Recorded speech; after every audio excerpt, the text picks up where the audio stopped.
Hello everyone, in this video I'll be showing you a Phoenix Bearer mod build guide in Baldur's Gate 3. So this is requested of me to do a build on the Phoenix Bearer, which is a constitution based spellcaster melee attacker hybrid. It's actually pretty cool with 3 different subclasses that we get at level 5, which has a very interesting way of playing through it. So we're going to start off here. We get to choose one spell at our first level. We get the Cantress Produce Flame and Phoenix Fire Minor, which does fire damage and heals you, which is kind of like a phoenix, you know, come back from the fire. So we get to choose a spell here. I think that Searing Smite's a good choice, especially since we don't have a very heavy bonus action requirement early in the game. Hellish Rebuke can also be quite a nice one. And for our ability scores, since Constitution or spellcasting modifier, we're going to go 16 on that, 16 Dexterity and 14 Strength.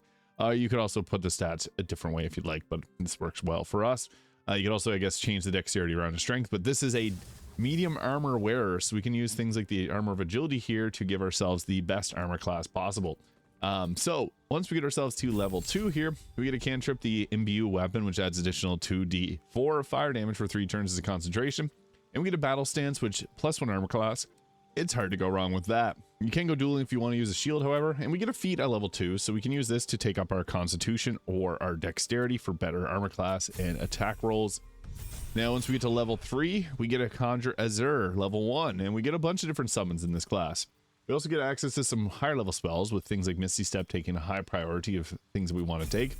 We can also get Flame Blade, and there's a cool way we can make a permanent Flame Blade, which I'll show you guys. Phoenix Holy Flames gain resistance to fire damage and weakness to cold damage. Kind of interesting tactic there.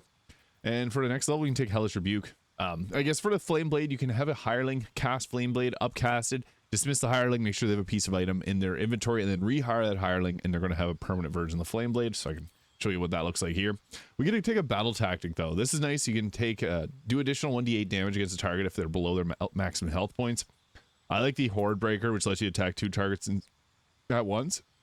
And the Giant Killer is quite nice too, because if a bigger or large creature attacks, you can use a reaction to a melee attack, but I think Horde Breaker works well here. We also get another feat, so may as well max out our dexterity or constitution here. You can also use a constitution amulet and just focus on other stats. But at level 5, as mentioned, we get our extra attack. We also get to choose our subclass, and we get a cantrip, the Phoenix Eruption, which does 3d8 fire and 44 radiant damage. Pretty powerful.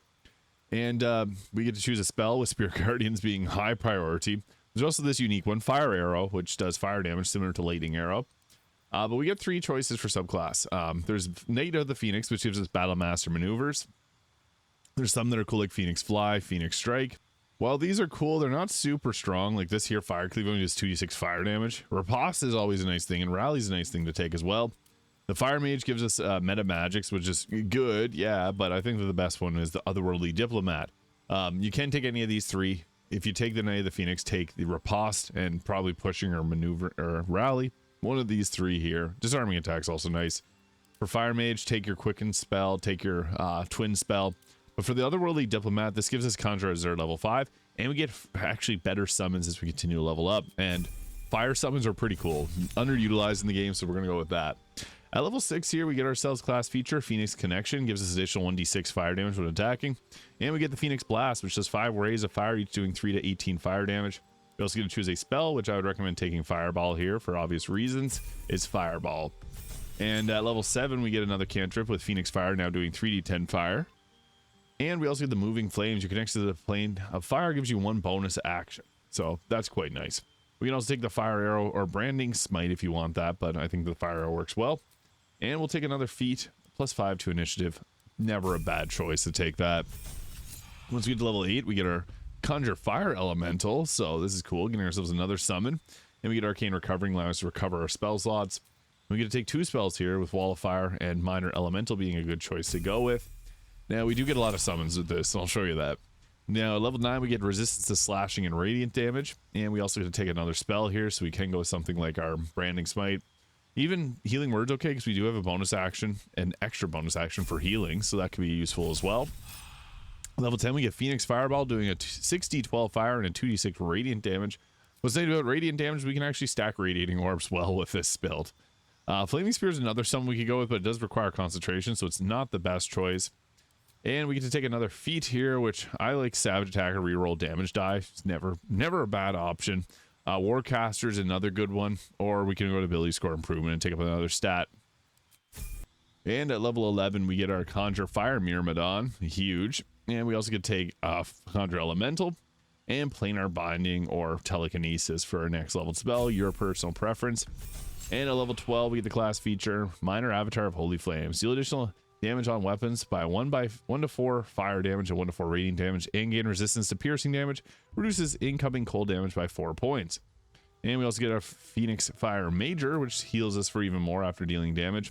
And we get to take a couple spells here and also another feat, which again, since we took Savage Attacker, the Warcaster is another good choice. Lucky's another good one. You can get 3 luck points, which can be very beneficial to us. We'd also go with like the Athlete, Charger, Crossbow Expert, or another ability score improvement. I'm going to go with Lucky because that's never a bad idea to have. So for gear, I like the Luminous Gloves here. Whenever we deal radiant damage, we do 2 turns of Radiating Orbs, which is really good. And we can also take the Coruscation Ring here, which will give us even further stacking Radiating Orbs. I like the Armor Agility, gives us 29 armor class here. But we could also go with something like, if we were to take off that and go with the Luminous Armor, this does reduce our armor class a bit. However, we do get a Radiant Shockwave whenever we deal damage. And if you're not going to have higher dexterity, this is the better choice because it's great. The Radiant Shockwave is huge. We're not Radiating Orb focused, but hey, if we may as well, we're going to deal radiant damage on a lot of our weapon attacks and things like that. So we may as well take advantage of it. So you see there, we got that additional radiant damage. So I also like the Pyro Quickness hat, which gives us another bonus action after we do fire damage. And also go with the Ring of Protection, Amulet of Greater Health. The reason I have Marka Hashker here, it's not going to be the best for attacking with. However, it does have the ability to stack heat charges for us, because if we go with our Kreska's Favor and then go with the Flames of Wrath, this deals additional fire damage equal to our proficiency bonus when we do fire damage spells, but it allows us to stack up heat charges. Every time that we deal damage with the spell, it gains 1 turn of heat. And then we also get a free cast of Wall Fire and Fireball. So we have a lot of summons here, but the main ones are like, we only can have 1 of our special summons at a time. So Junior to Fire Myrmidon serves only the most worthy of Phoenix Bearers, so we can summon this right in here. Now we only get level 5 spell slots, so we can only get our Conjure Elemental to be up to level 5. But that's fine, so we can summon that in there. Another Fire Elemental alongside us. And then we can also use our Minor Elementals too. So Conjure Minor Elemental we can use to create the Azure. If we use the other version of it, it'll replace, sometimes it does replace him, unfortunately. So yeah, we lost our Myrmidon, but that's, I guess, fine. All right, we're back. We got our Myrmidon Jour Noir, and then we'll also summon in our other Myrmidon. I like just having the fire ones there, so we'll go full on the thematic build. We also got, again, Spirit Guardian, so that's a nice way to deal a little extra damage. So we may as well stack that up. We got Arcane Recovery. If we use any spell slots up to level 4, we can replenish. And then we also have like a free cast to get the Lift ability, so that's also quite nice. So yeah, we want to use our radiant damage as much as possible with this. So what this will look like in combat. We also get the Regenerative Flames there to heal ourselves. I forgot to set up Spirit Guardians before getting into combat, but what's cool is we can also upcast Spirit Guardians. It's never a bad idea because that additional damage is actually pretty devastating. So we'll upcast our Spirit Guardians and try to apply that to as many people. It's crazy when it one-shots someone. We want to try and walk into as many people as possible, because then we can stack up our Radiating Orbs. I'm surprised it's taking out so many people.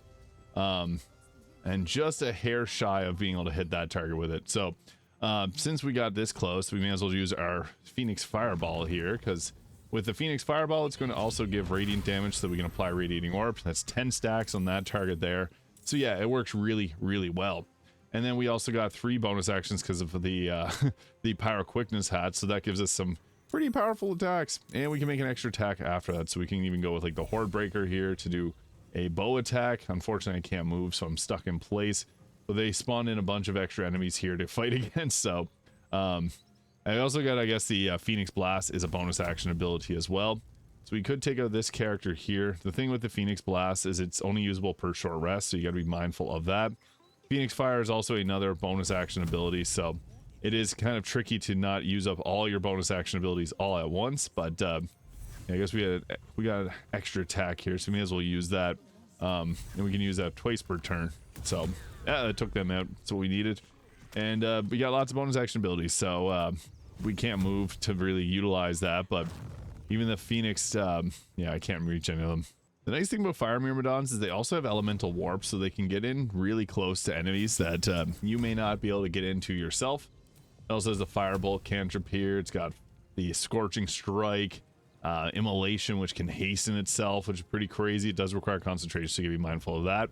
I'd love to drop a fireball on them, but yeah, for some reason it's not working. Oh, there we go. Critical hit, 35 damage. We'll take it.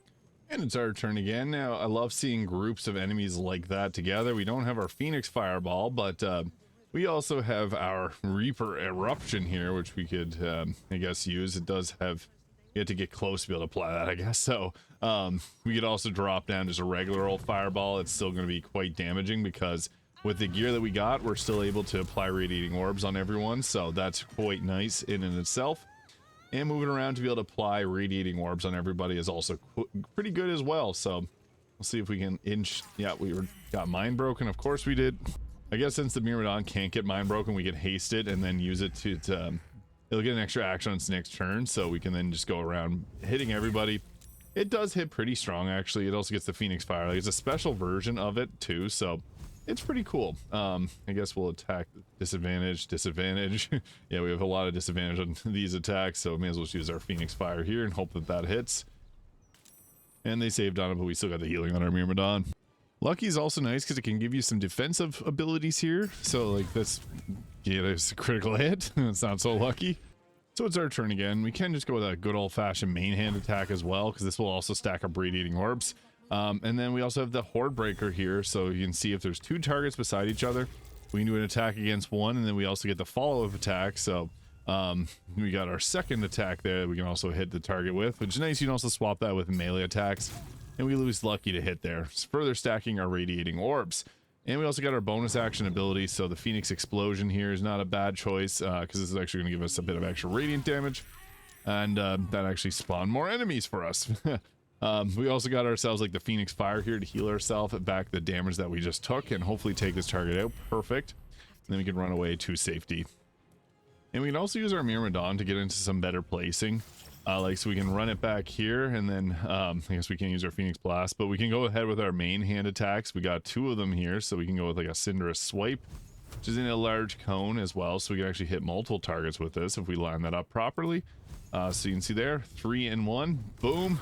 Burning them, and then you can just do it again. We broke concentration, which is perfect. This is exactly what we want to be doing with this, just pestering enemies.